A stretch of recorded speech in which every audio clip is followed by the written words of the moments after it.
धनंजय सिंह के खिलाफ 7 साल की सजा का ऐलान। क्या धनंजय सिंह राजनीतिक करियर पर लगा विराम? धनंजय सिंह क्यों नहीं लड़ पाएंगे लोकसभा चुनाव? धनंजय सिंह की जगह कौन लड़ेगा चुनाव? चलिए दोस्तों, इन सारी खबरों को बड़े विस्तार से जानते हैं। आप लोगों से भी नम्र निवेदन है, चैनल को सब्सक्राइब करें, बेल आइकन जरूर दबाएं, क्योंकि मेरे आने वाली वीडियो का लिंक सबसे पहले आपको मिलेगा। चलिए आगे बढ़ते हैं। उत्तर प्रदेश के जौनपुर की विशेष अदालत MP MLA कोर्ट ने धनंजय सिंह के खिलाफ 7 साल की सजा का ऐलान कर दिया है। इसके साथ ही उनके राजनीतिक करियर पर फिलहाल विराम लगता दिखाई दे रहा है। धनंजय सिंह लोकसभा चुनाव लड़ने के लिए तैयारी कर रहे थे, लेकिन कोर्ट के इस फैसले ने उन्हें करार झटका दे दिया है। लोकसभा प्रतिनिधित्व अधिनियम के तहत किसी भी नेता या प्रतिनिधि को 2 साल या उससे अधिक की सजा मिलने के पर सजा की अवधि पूरी होने से 6 साल बाद तक चुनाव लड़ने पर रोक लगा दी जाती है। ऐसे में चर्चा है कि अगर धनंजय सिंह चुनाव नहीं लड़ते हैं तो उनकी जगह उनकी पत्नी श्री कला सिंह को मैदान में उतारा जा सकता है। जौनपुर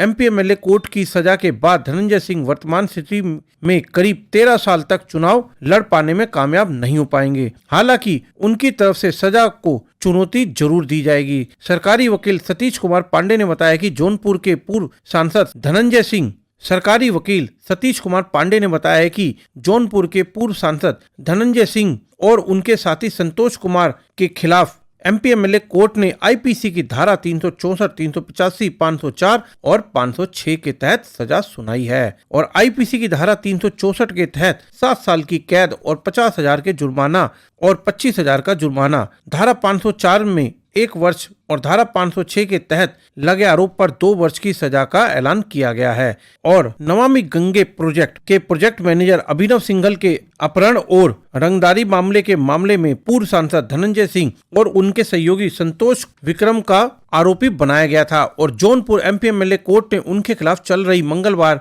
को फैसला सुनाते हुए दोषी करार कर दिया था। बुधवार को सजा के बिंदु पर सुनवाई हुई है और कोर्ट ने पूर्व सांसद को 7 साल की सजा का ऐलान कर दिया है। धनंजय सिंह के खिलाफ 4 साल पहले नमामि गंगे के प्रोजेक्ट मैनेजर के अपहरण और रंगदारी का मामला दर्ज हुआ था और मंगलवार को दोषी करार दिए जाने के बाद पूर्व सांसद को कोर्ट परिसर से ही जेल भेज दिया गया। मुजफ्फरनगर के रहने वाले नमामि गंगे के प्रोजेक्ट मैनेजर अभिनव सिंघल ने 10 मई 2020 को लाइन बाजार थाने में अपहरण और रंगदारी मांगने और षड्यंत्र और गाली देने और अन्य धाराओं के केस में मुकदमा दर्ज कराया था। इस केस में धनंजय सिंह, उनके साथी संतोष विक्रम और 2 अन्य आरोपी बनाया गया था और प्रोजेक्ट मैनेजर ने आरोप लगाया था कि संतोष विक्रम ने 2 लोगों के साथ मिलकर उनका अपहरण किया था। इसके बाद उसे लेकर पूर्व सांसद धनंजय सिंह के आवास पर ले गए थे और धनंजय सिंह ने अपने आवास पर असला दिखाकर गालियां देते हुए प्रोजेक्ट से कम गुणवत्ता वाली सामग्री की आपूर्ति दबाव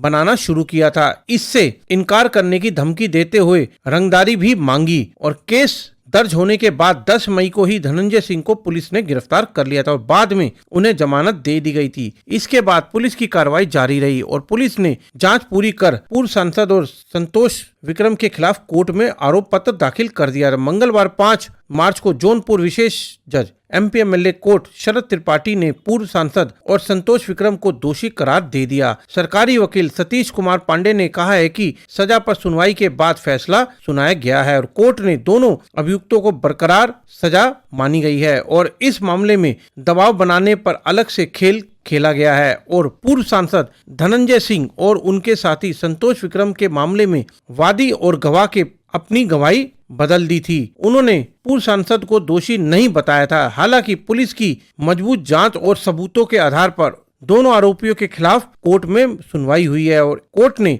इन दोनों को आरोपी ठहरा दिया है और 7 साल की सजा का ऐलान भी कर दिया है।